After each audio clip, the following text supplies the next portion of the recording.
Film dimulai dengan memperlihatkan seorang gadis muda yang sedang lari ketakutan di tengah hamparan salju. Malam itu, suhu bisa mencapai titik minus 20 derajat Celcius.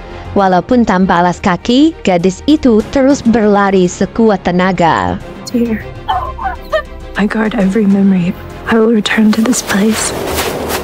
Keesokan paginya, kita diperlihatkan seorang pemburu bernama Cory yang sehari-hari bertugas menjaga peternakan warga dari serangan serigala ataupun makhluk buas lainnya. Begitu selesai bertugas, ia langsung mampir ke rumah mantan istrinya yang bernama Wilma. Sekalipun keduanya sudah bercerai, terlihat jelas mereka masih menghargai satu sama lain. Siang itu, Cory menjemput putranya karena Wilma rencananya akan interview kerja di kota sebelah.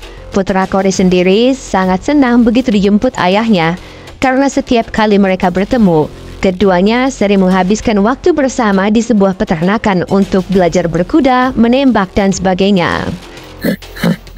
Keep coming. Oh yeah, let him breathe you. Let him know you. Cory kemudian membawa putranya ke wilayah Wyoming, tepatnya di area Wind River, di mana para keturunan suku Indian asli bermukim. Ternyata mertua Cory adalah keturunan Indian asli. By the way, kedatangan Cory ke sana karena ada laporan bahwa peternakan warga diserang oleh seekor singa. Maka dari itu, tanpa basa-basi, mertua Cory langsung menuntunnya menuju TKP. They chased your steer around for a while, it seems. Mama just got her whole family killed. Karena merasa kehadiran singa itu cukup membahayakan warga, Cory berencana untuk langsung memburunya saat itu juga.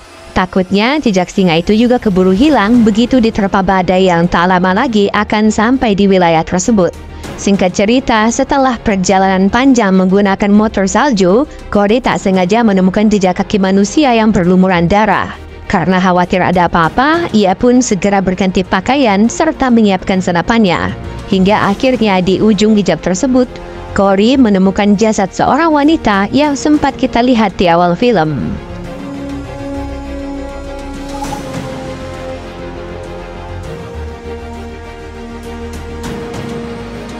Cory pun segera menghubungi kepolisian untuk menyelidiki kasus ini. Tapi karena wanita itu diduga mati akibat pembunuhan, makanya mereka meminta bantuan FBI. By the way, sejak awal, Cory sudah tahu identitas dari jasad tersebut, bahkan ia mengenalnya dengan baik. Makanya tak heran ia begitu sedih sewaktu menemukannya tadi. Tak lama kemudian, seorang agen muda FBI bernama Jen pun tiba di lokasi. Namun karena diberikan tugas mendadak, nampaknya Jen kurang persiapan. Ia bahkan tak menggunakan pakaian musim dingin di tengah derasnya badai. Maka dari itu, mertua Cory berbaik hati meminjamkan pakaian cucunya untuk ia kenakan sementara waktu.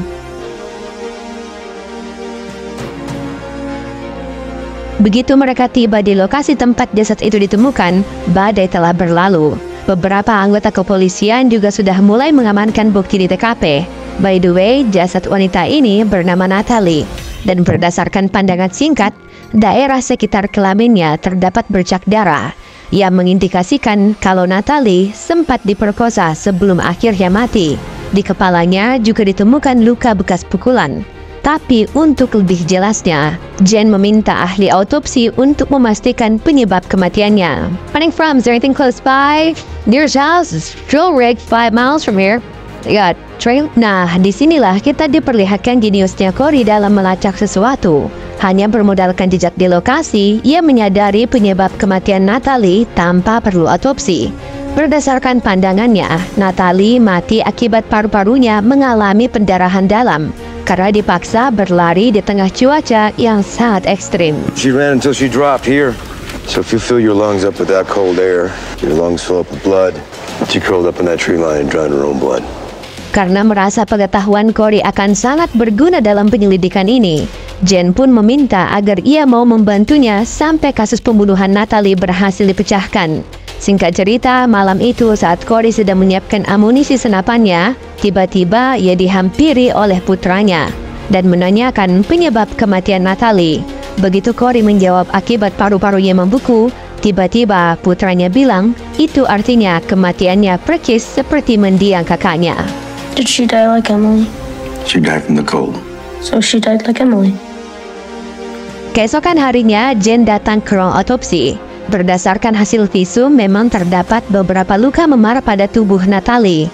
Sperma yang terdapat dalam vaginanya juga sudah langsung dikirim ke lab untuk tes DNA. Namun masih membutuhkan waktu sekitar 6 minggu untuk mendapatkan hasilnya. Penyebab kematian Natalie sendiri persis seperti yang Corey bilang, di mana paru-parunya membeku dan menyebabkan pendarahan dalam.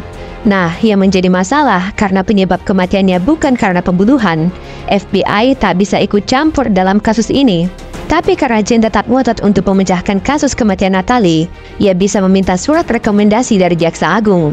Tapi tetap saja itu artinya ia akan bekerja sendirian tanpa bisa meminta bantuan dari markas pusat. Was raped repeatedly, beaten. I'm all you've got.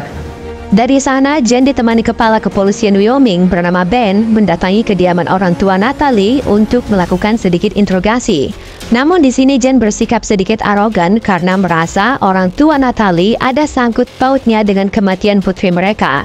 Karena sejak Natalie hilang, mereka belum juga melaporkan kasusnya ke kepolisian. Ayah Natalie yang bernama Martin kemudian menjelaskan kalau anaknya sudah dewasa dan memiliki kehidupannya sendiri. Tapi Jen tetap masih menaruh curiga sampai-sampai ngotot ingin bertemu ibu Natalie.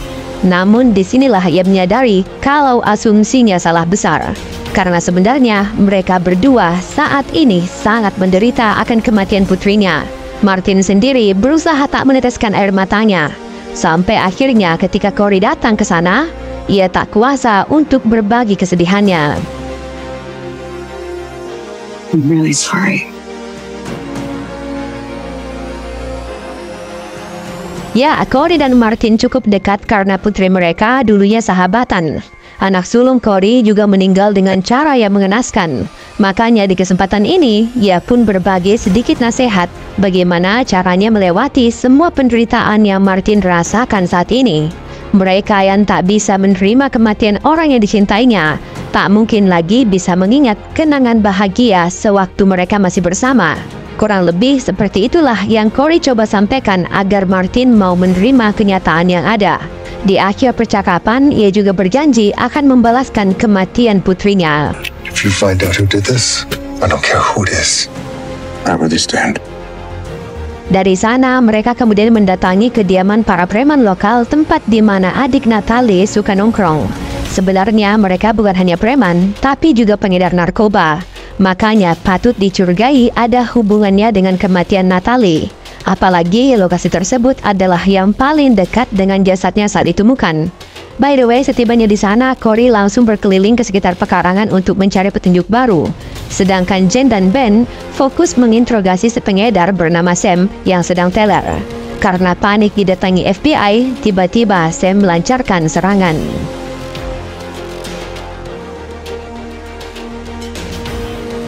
Untung saja Corey sudah berjaga di pintu belakang untuk mencegah orang-orang yang mencoba kabur dari rumah tersebut. Sedangkan Jen yang masih sulit melihat akibat terkena semprotan merica berusaha menangkap Sam yang bersembunyi di dalam rumah. Hingga pada akhirnya terjadilah aksi saling tembak.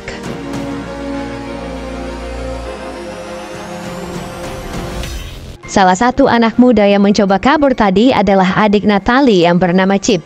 Di sini mereka semua masih berasumsi kalau kematian Natalie ada hubungannya dengan anak-anak perandalan ini. Tapi setelah diinterogasi, yang terjadi malah sebaliknya. Bahkan Chip histeris begitu tahu kalau kakaknya telah meninggal. Because I found her raped and killed right over there, see. What? Di saat polisi masih bingung untuk mencari cara memecahkan kasus ini, Corey yang jenius kembali menemukan sebuah kejanggalan di lokasi, di mana sejak tiba di sana ia melihat jejak seperti bekas motor salju yang jalurnya sampai ke tengah hutan, arah yang sama dengan lokasi tubuh Natalie ditemukan. Makanya mereka kemudian langsung mengikuti jejak tersebut.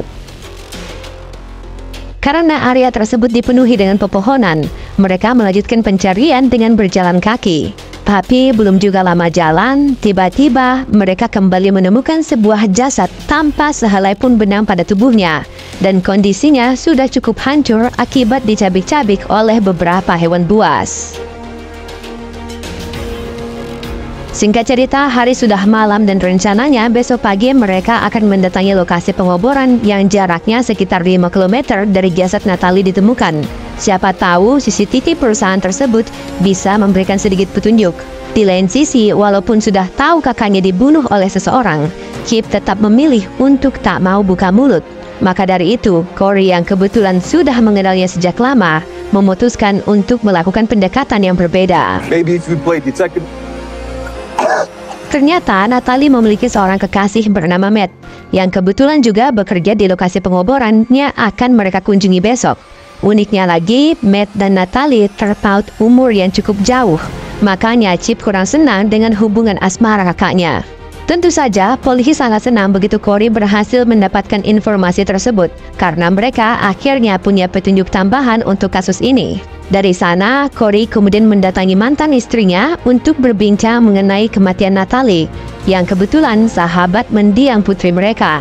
Namun di sini, Wilma mengatakan bahwa sekalipun Corey berhasil memecahkan kasus ini, hal itu tak akan bisa mengungkap misteri kematian putri mereka. You won't get the answers you're looking for. Good night, Corey.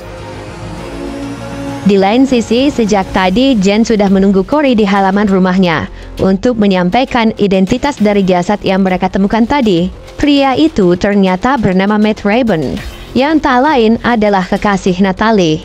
Siapa sangka orang yang tadinya mereka kira sebagai pelaku utama pembunuhan ini malah turut menjadi korban. Makanya Corey kemudian mengundang Jen untuk masuk ke dalam sambil membahas masalah tersebut. Namun begitu masuk ke sana, Corey tiba-tiba menceritakan kronologi kematian putrinya. That's my daughter, Emily. She passed 3 years ago. You wanna know how, don't you? 3 tahun lalu, Corey masih bekerja sebagai pedagang pakaian. Saat itu, ia dan istrinya kebetulan sedang menginap di sebuah hotel demi menghabiskan waktu berdua. Sedangkan Emily yang kala itu sudah berusia 16 tahun, ditugaskan untuk menjaga adiknya satu malam. Tak lama setelah ditinggalkan, tiba-tiba teman-teman Emily datang ke rumah untuk berpesta. Anehnya, beberapa orang tak dikenal juga ikut datang ke pesta tersebut. Dan keesokan paginya, tiba-tiba Emily sudah ditemukan di tengah hamparan salju dalam kondisi yang hampir sama dengan Natalie kemarin. Some 20 miles from our house.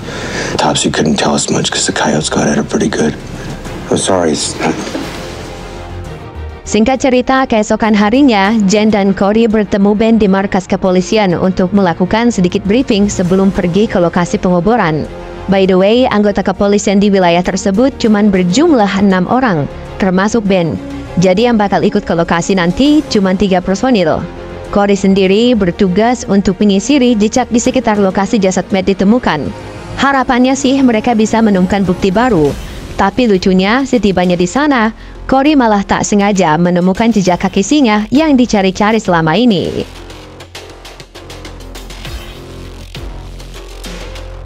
Sedangkan Jen dan anggota kepolisian Wyoming akhirnya tiba di lokasi pengoboran.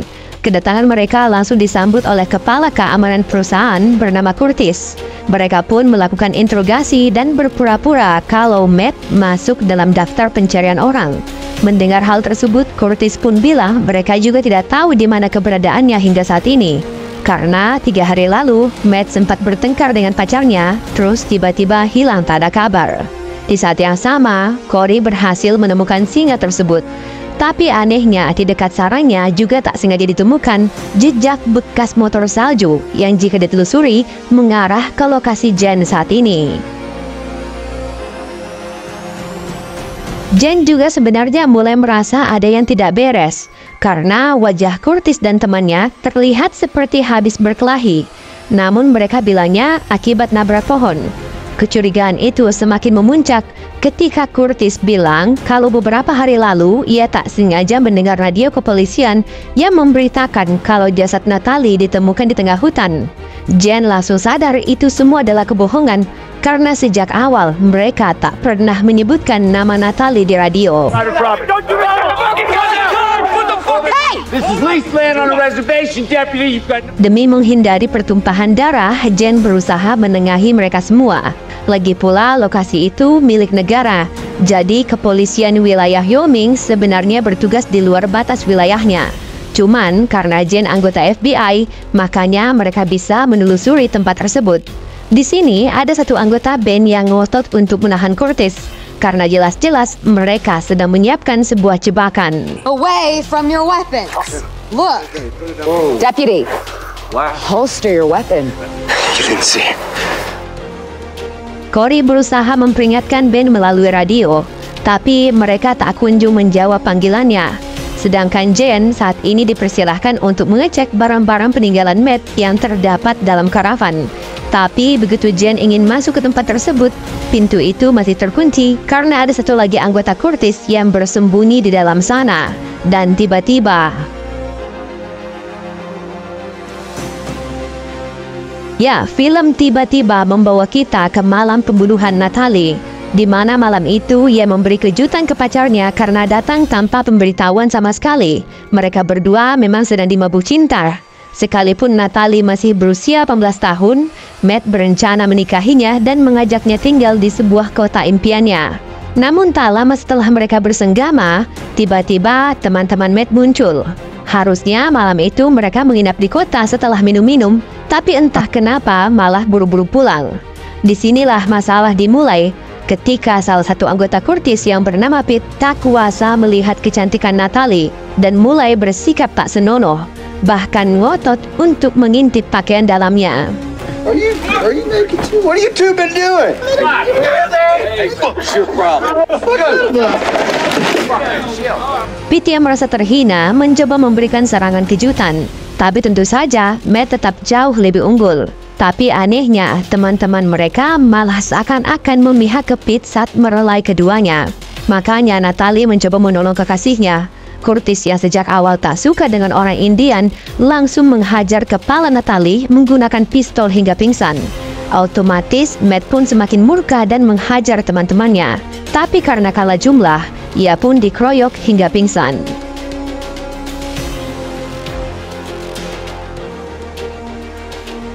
Biadab bukan main, mereka mulai menggilir Natalie yang tak berdaya. Untungnya tak lama kemudian, Matt yang sadar langsung menolongnya. Kesempatan itu Natalie manfaatkan untuk melarikan diri. Tapi pada akhirnya, seperti yang kita ketahui bersama. Dan film kembali ke masa sekarang, di mana ketika Jen sedang mengetuk pintu tersebut. Namun tiba-tiba...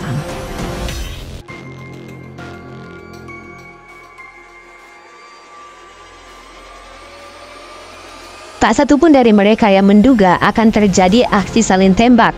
Sedangkan Curtis dan anggotanya sudah mempersiapkan diri sejak awal dengan cara memakai rompi anti peluru. Makanya pertikaian ini hanya menewaskan satu anggota Curtis. Dan begitu merasa sudah menang, mereka pun berencana untuk menyiksa Jen. Tapi tiba-tiba...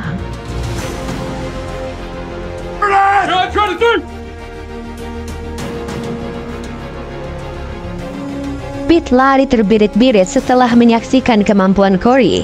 Namun Jen tak tinggal diam. Sayangnya, karena sudah terluka parah, tembakannya jadi kurang akurat.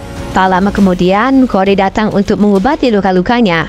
Setelah dicek baik-baik, syukur saja tembakan tadi tak mengenai organ vitalnya. Maka dari itu, Jen berpesan ke Corey agar segera memburu Pete. Pokoknya, bajingan itu harus bisa mereka dapatkan. Tanpa bertele-tele, Corey pun menyusuri jejak pelarian Pete. Hingga akhirnya... God! Begitu bangun dari pingsannya, Pete sudah berada di atas sebuah bukit dengan posisi bertelanjang kaki. Ia pun histeris karena merasa Corey akan membunuhnya saat itu juga. Tapi yang terjadi malah sebaliknya, di mana Corey menawarkan sebuah perjanjian. Jika Pete mau mengakui perbuatannya, ikatannya akan dilepaskan. Makanya pria biadab ini akhirnya mau mengakui semua perbuatannya. Mulai dari memperkosa Natalie sampai dengan membunuh Pete dan membuang jasadnya di tengah hutan agar dimakan hewan buas. Tak sampai sana, mereka juga membuat jejak motor salju ke arah kediaman Sam agar polisi mengira merekalah pelakunya. All right, there!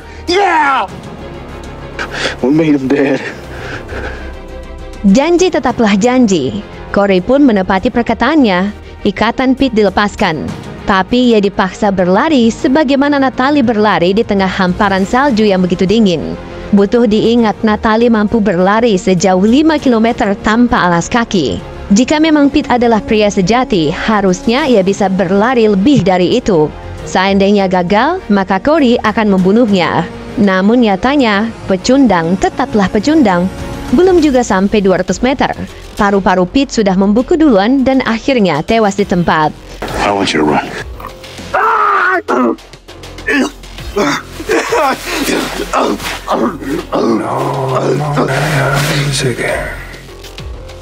Singkat cerita, Jen kini harus mengalami perawatan intensif.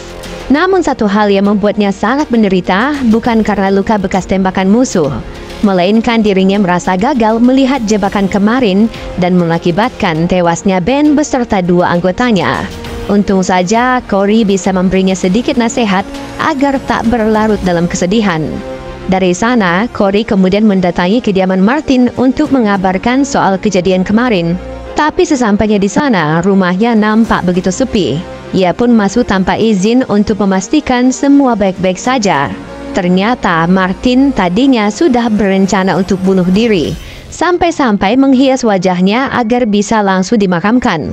Untung saja kepolisian mengabarkan bahwa para pelaku pembunuhan putrinya sudah diamankan. Namun infonya ada satu yang berhasil melarikan diri. Dan untuk itulah Corey datang ke sana. Heard this one's still missing. No one's missing. How'd he go out with a whimper? Film ini terinspirasi dari ribuan kasus yang kurang lebih sama di dunia nyata. Ada banyak wanita keturunan suku Indian yang tiba-tiba hilang dan keberadaannya seakan-akan ditelan oleh zaman. Bagaimana tanggapan kalian soal film ini? Semoga teman-teman suka ya sama alur ceritanya. Makasih banyak udah nonton dan sampai jumpa di alur cerita berikutnya.